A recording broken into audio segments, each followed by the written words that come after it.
इमरान खान और परवेज इलाही की मुलाकात न होने की वजह सामने आ गई। दोनों की मुलाकात मोनीस इलाही की अदम मौजूदगी की वजह से नहीं हुई, जराए का दावा। स्पीकर पंजाब असम्बली के मुताबिक परवेज इलाही और मोनीस इलाही की चेयरमैन PTI से आज मुलाकात होगी।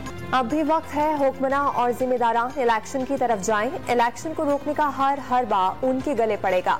अब गलती की गुंजाइश नहीं, फैसले का वक्त है। असम्बलियों की तहलील के साथ PDM की सियासत खत्म, नून लीग की दफन होगी। शेख रशीद का ट्विटर पैगाम। इंग्लैंड की पहले टेस्ट में टॉस जीतकर पाकिस्तान के खिलाफ बैटिंग। सऊद शकील, हारिस रऊफ, मोहम्मद अली और जाहिद महमूद का टेस्ट कैप मिल गई। इंग्लिश कप्तान ने विकेट बैटिंग के लिए मौसर करार दे दिया। बाबर आजम का मेहमान टीम को जल्द आउट करने की कोशिश करने का आज़म। हुकूमत का पेट्रोल और हाई स्पीड डीजल के नर्ख अगले 15 रोज के लिए बरकरार रखने का ऐलान। लाइट डीजल 7 रुपए 50 पैसे फी लीटर सस्ता। मिट्टी के तेल की कीमत में भी 10 रुपए की कमी। लाइट डीजल 179, मिट्टी का तेल 181 रुपए 83 पैसे का 1 लीटर मिलेगा।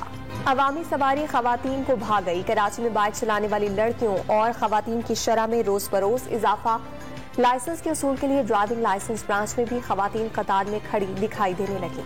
और लाहौर के वेस्ट जट पंजाब के नए स्नूकर चैंपियन बन गए। फाइनल में साहिवाल के क्यूइस्ट नसीम अख्तर को 1 के मुकाबले में 4 फ्रेम से आउट क्लास किया।